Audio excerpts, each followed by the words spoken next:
বন্ধুরা, রোশনাই ধারাবাহিকের advance update নিয়ে চলে এলাম। এর আগের অ্যাডভান্স আপডেটে তোমাদেরকে জানিয়েছিলাম সিঁদুরদানের ঠিক আগ মুহূর্তেই লালনকে অ্যারেস্ট করতে এসেছে পুলিশ। লালনের বোন লালনের মাকে ফোন করে বলে, মা তুমি এক্ষুনি এখানে চলে এসো। লালনের মা বলেন, কেন রে, ওখানে কি কিছু হয়েছে? লালনের বোন বলে, মা এখানে দাদাকে অ্যারেস্ট করতে পুলিশ এসেছে, তুমি যদি এক্ষুনি না আসো ওরা দাদাকে এখান থেকে নিয়ে যাবে। লালনের মা বলেন, তুই কি বলছিস এইসব? লালনের বোন বলে, মা যা হচ্ছে তাই বলছি, তুমি এক্ষুনি কাজলকে নিয়ে এখানে চলে এসো। কাজল হলো লালনের ছোটবেলার বন্ধু, যে লালনকে মনে মনে ভালোবাসতো, কিন্তু কখনো ভালোবাসার কথা মুখ ফুটে বলতে পারেনি। আর তাই তো আজ যখন লালন মিনিকে বিয়ে করছে, কাজল খুব কষ্ট পাচ্ছে, আর সেজন্যই লালনের বিয়েতে আসেনি। লালনের মা বলেন, ঠিক আছে, আমি কাজলের সাথে কথা বলে আসছি। এদিকে দেখানো হয় আরণ্যকের বাবা আসেন। আরণ্যকের বাবা পুলিশ অফিসারের সামনে এমন একটা ভাব করে যেন উনি কিছুই জানেন না। আরণ্যকের বাবা বলেন, অফিসার কি হয়েছে? অফিসার বলেন, কাল রাতে চুরি হয়েছে, আর এই অভিযোগ এসেছে লালনের বিরুদ্ধে, তাই আমরা লালনকে অ্যারেস্ট করতে এসেছি। আরণ্যকের বাবা বলেন, অফিসার আপনাদের কোথাও ভুল হচ্ছে, লালন ভীষণ পরিশ্রমী একজন ছেলে, হ্যাঁ মানছিও গরিব ফ্যামিলির ছেলে, আর সেজন্যই আমরা আমাদের বাড়ির মেয়ের সাথে বিয়ে দিয়ে ওকে সমাজে তোলার চেষ্টা করছি। অফিসার আপনাদের হয়তো কোথাও ভুল হচ্ছে। অফিসার বলেন, দেখুন চুরি হয়েছে আর ওনার বিরুদ্ধেই অভিযোগ উঠেছে, তাই আমরা ওনাকে অ্যারেস্ট করবই।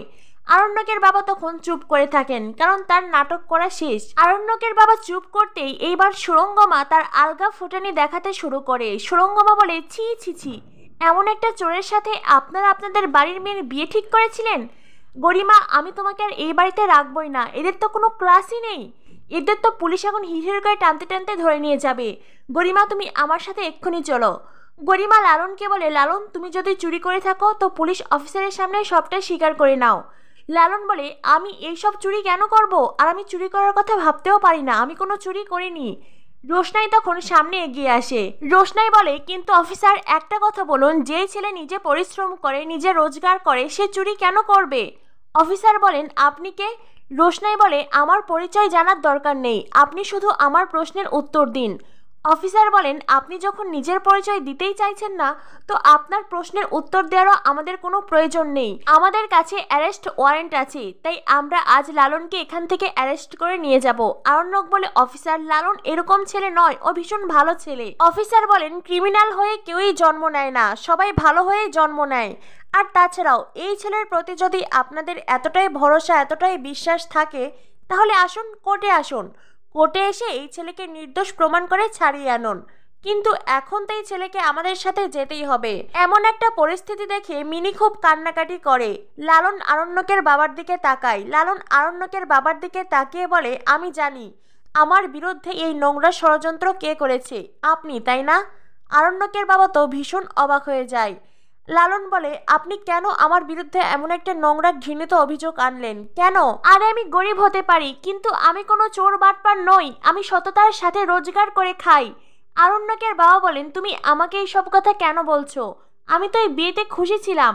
হ্যাঁ মানছি, প্রথমে এই বিয়েতে আমার আপত্তি ছিল, কিন্তু পরে আমি বুঝতে পেরেছি তুমি ভালো ছেলে। বিশ্বাস না হলে তুমি মিনির বাবাকে জিজ্ঞাসা করো, তুমি দাদার কাছ থেকে শুনে নাও তোমার সম্পর্কে আমি কেমন ধারণা পোষণ করি, আর এই বিয়েতে আমি কতটা এক্সাইটেড ছিলাম। তখনই সেখানে লালনের মার কাজল ছুটে আসে। আরো একবার আরণ্যকের বাবা লালনের মায়ের মুখোমুখি হয়। মাকে দেখে লালনের বড্ড খারাপ লাগে। আজ এমন একটা পরিস্থিতিতে তার মাকে পড়তে হয়েছে শুধুমাত্র লালনের জন্য। লালনের নিজের কাছে নিজে খুব ছোট হয়ে যায়। এরপরে লালনের মা এসে বলে, অফিসার আমার ছেলে কিচ্ছু করেনি। অফিসার বলেন, আপনার ছেলে যদি কিছু নাই করে তো কোর্ট খোলা আছে, কোর্টে গিয়ে ছেলেকে ছাড়িয়ে আনবেন, এখন আমাদের এখান থেকে যেতে দিন। লালনের মা অনেক কান্নাকাটি করে, অফিসারকে বোঝাতে চেষ্টা করে, কিন্তু না, অফিসার লালনের মায়ের কোনো কথা শুনতেই রাজি নয়। লালনের মা পুলিশ অফিসারকে বলে, অফিসার বিশ্বাস করুন আমার ছেলে এমন কাজ করতে পারে না, ওর বাবা একজন লয়ার ছিলেন, আমরা সারা জীবন সততার সাথে বেঁচেছি। আমার হাজবেন্ডের আরেকজন লয়ার বন্ধু ছিল, যে কিনা আমার হাজবেন্ডকে ঠকিয়েছে, আমার হাজবেন্ডকে ধোকা দিয়েছে, তাই তো আজ আমাদের এমন অবস্থা। আমার ছেলে নিজের জীবন দিয়ে দিবে, তবু কোনো অন্যায়ের সাথে আপোষ করবে না। পুলিশ অফিসার লালনের মাকে বলেন, শুনুন, প্রত্যেকটা মায়ের কাছে তার সন্তান নিষ্পাপ, কোনো মাই তার সন্তানের দোষ স্বীকার করবে না, তাই আমাদের সামনে এইসব কথা বলে কোনো লাভ নেই, আমাদেরকে আমাদের কাজ করতে দিন, এখান থেকে যেতে দিন।